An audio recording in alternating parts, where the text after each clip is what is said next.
Hi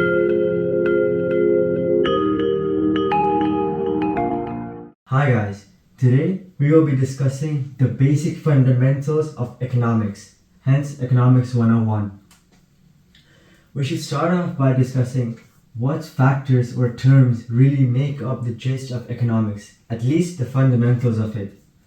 We can start off with the term money or capital. So when economists use money, what we really mean is various forms of money. Money itself is a very vague term, and that's why I put it in quotation marks here. But when you say money, there could be many forms of money. One could be wages. These wages could be provided to workers of a firm in the form of an income. So that is one form of the money they receive. Another form could be investments. Investments, quite simply put, is the capital you invest in something to, in return for an ROI, basically, the return on investment for something. So that could be another form of money. You could talk about money in terms of currency. So when you talk about currency, we could be talking about concepts like exchange of money between countries or even firms. Currency is also regarding the different formats that countries use essentially for daily trade and industry. So there are many forms of money, you could say. Therefore, the most important one for us right now, at least for the basics, is capital. Capital, because this can mean investment, and capital usually keeps on coming up in the fundamentals. Then you have the government. Now, the government has essential roles to play in Keynesian economics, at least, which we'll talk about later. But government, as we all know, is essentially a constitution in any country, in any given country, where it can help run and regulate the country with more efficiency and with more validity and jurisdiction. Then you have tax. So taxes are essentially collected by the government in order to earn governmental revenue. So these taxes can be various forms of taxes as well. So when you have tax, you could be talking about income tax, you could be talking about the tax on a firm's revenue, and there's many other forms of taxes. You have surcharges as well. So taxation is a very important concept for us to know. Then you have theory. So economics is also quite largely related to theory. You have many theories for economics. You have the Keynesian economics, which is one theory. Then you have the theory developed by Adam Smith, the so-called founder of economics.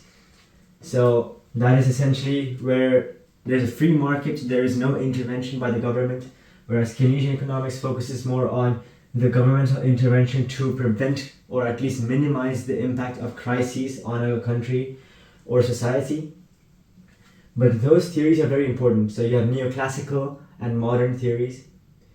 After that, we come to resources. Now, resources is another very important concept to know. When we talk about resources, we could also mean many types of resources. So when you say resources, always ensure that you link this to FOPs. And these FOPs are usually linked to firm activity, or the actions taken by firms to usually increase their supply, or just to see how their production really is coming along.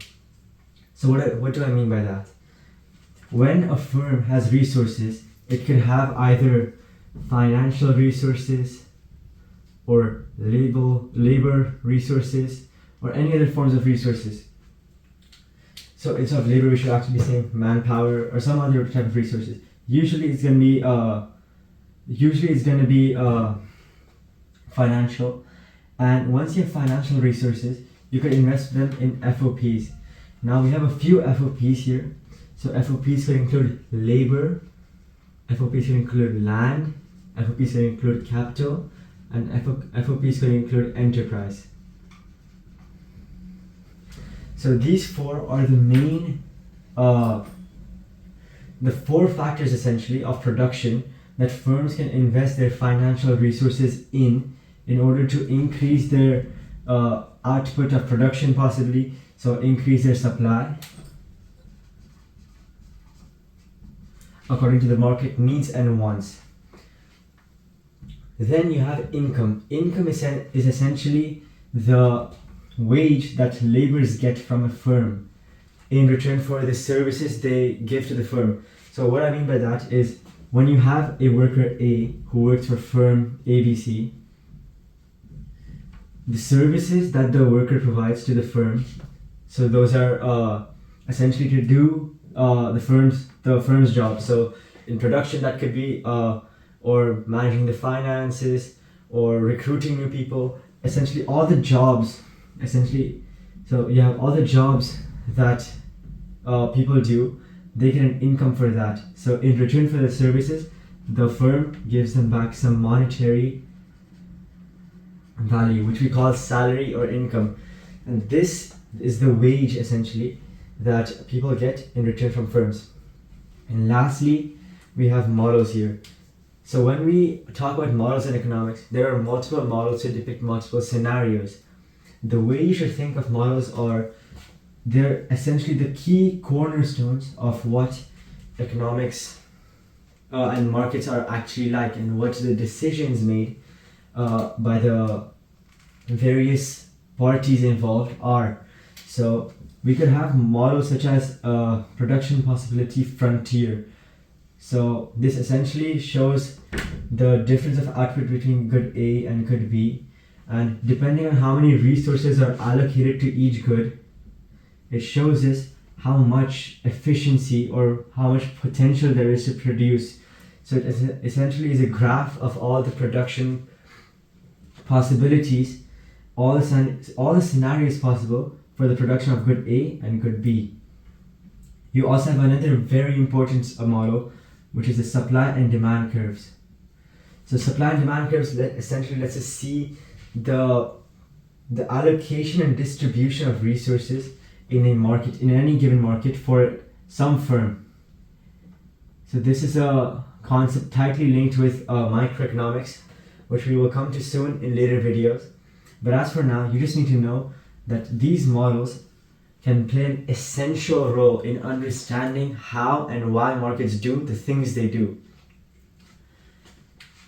So, from all of these terms and factors, one may be confused as to what exactly then economics is.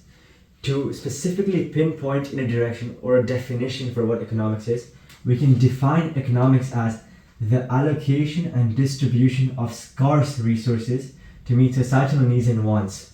So here, emphasis on scarce and needs and wants, because this is the topic we will be covering next after this definition. So realistically, if you want to remember one thing from all of this, is you should really remember that we do not use money explicitly, but there are different forms of money, such as wages, investments, and currency. So we have the need to specify in economics as to what form of money we're really associating to. So investments is capital. So remember that if you want to talk about investments, talk about how much capital you have invested. Taxation comes from income tax or firm revenue, which the government can tax to earn governmental revenue, and this governmental revenue can then be invested by the government back in the country to, again, run the country more smoothly. Also remember the FOPs. This is a very important list that will keep on coming back again and again. And the models we will focus on later, so there is not much need to understand them fully now, but just remember that there are certain models in economics that can really depict the situation very well, and so they're really important. And this definition, lastly, is really important as well, because if economics were to be summed up in one sentence, this would be the sentence. So now we'll move on to the concept of scarcity, and more importantly, what needs and wants really are. So now, here we are with needs versus wants. What is the difference between them? Let's start off with needs. Needs are the physiological requirements by us humans. So they are the fundamental prerequisites for survival, you could say. This could include food, water, shelter, clothing as in like the basic necessities for life. So those are the physiological needs that are required by us to survive or thrive as a civilization or society. Now, needs are essentially when there's more people who have similar needs, you call them societal needs. So when there's this collective requirement for one thing, you can call that a societal need. So these societal needs are depicted in the UN SDGs, so Sustainable Development Goals. So on your screen there will be a picture right now which shows the UN's SDGs. And you also have the donut economics model, which is more economics focused, or you could say business plus economics focused, which tries to look at how firms could be in this Goldilocks zone essentially, where they are focusing on profits and the environment at the same time. So that is a more business oriented model. And needs overall take care of the social welfare. So what do you mean by social welfare? It is the well-being of the society as a whole. So that is what needs are focused on. So what do we say? Needs are the requirements for survival that humans have, and when there's more people with the same requirement, we call those societal needs. We can see these societal needs in the UN SDGs and donut economics model, and when there is this cause for betterment, we call that social welfare in needs. Now we can move to wants. What are wants? So wants are essentially the non-essential demands that we have. These could include buying a very specific type of car, buying essentially these luxury goods. So by luxury goods like expensive clothing, expensive colognes, all of that. So those are the non-essential demands. Those are not necessary for survival. Then you have that wants can change over time due to technology and income. So how does that work? So these are the main drivers of wants essentially. And because, okay, not of wants, but how wants would change over time. So what I mean by that, essentially when there's an innovation in technology, when there's something new that keeps on coming out, like AI now, the wants of people have also shifted. Earlier, before the invention of ChatGPT, there was no real way for people to instantly derive or get information. You would have to become manually an expert at a field to understand very deeply. And you would have to read books, and so there would be more want or demand for books and other papers, scholar papers, resources like that. But with the invention of ChatGPT, if you just feed ChatGPT a prompt, it can give you a detailed answer on whatever concept you're struggling with. So the wants of the people shifted from books to ChatGPT. So this shift has been caused due to change in technology or innovation in technology. And secondly, you have income. If some resources are withheld from people due to their income levels, if people progress in terms of how much income they earn, they can also have new and new wants. This is very logical if you think about it. As you could take, for example, clothing. People with lower income would prefer to just have a couple of pairs, a couple of sets of clothing. Whereas as you become more and more wealthier, you can afford more and more types of clothing, more and more assortments of clothing, and much more in quantity of like the clothes you buy. So income and technology can change the wants over time. And wants also drive consumer markets and innovation in those markets. Consumer markets are essentially clothing, all of those markets focused on people's wants, and innovation is brought up by wants as when you see that there's more and more wants in the market because of some trend, you can innovate your product according to that to either fulfill that want, or you could first innovate the product and create the want for that afterwards. But that product usually cannot be, the innovation of a new product usually doesn't happen in needs, as needs are quite simply food, water, shelter, clothing, basic clothing, so all of that. But innovation truly happens, like as I said before, ChatGPT. That revelation of ChatGPT was innovation, which brought up a new want. So that is essentially why wants drive innovation. Now, there is, however, a conflict between needs and wants and the resources. So earlier when I talked about resources, I said that they were mainly financial resources used by the company or a firm to reinvest into their FOPs.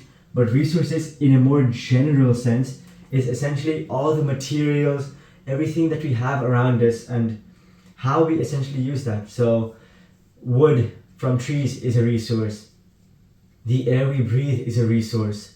The coal and all the ores underneath the earth are a resource. All of those are resources that we use to fulfill our needs and wants. But in a sense, we could say that our needs and wants are unlimited and insatiable. Unlimited and insatiable. What do I mean by insatiable? Essentially, you can never satisfy those needs and wants fully. Why? Because there's always more and more people with newer and newer wants. And when you have newer and newer wants, you have this desire to get more and more things. You have more demands because, quite simply.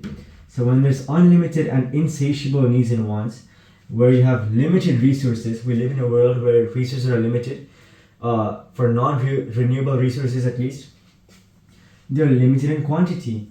And when you combine unlimited and limited, you have this conflict of interest.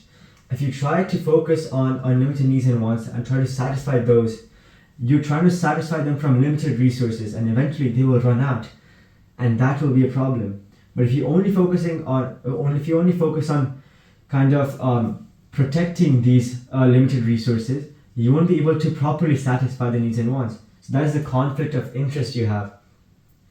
And to satisfy this, we have to, as humans, make sure that we are really thinking and allocating these resources very efficiently and also trying to reuse as much as we can in order to kind of keep the cycle of new needs and wants coming up and resources being allocated to that and keep the cycle going essentially. Otherwise, eventually, once we run out of resources, there won't be anything to satisfy those needs and wants.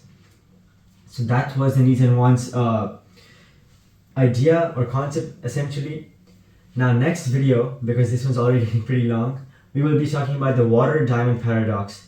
So that is essentially a topic that kind of a case study that covers needs and wants, and from that paradox we can kind of discover what scarcity is in economics, which will be for the next video. Until then, thank you for watching.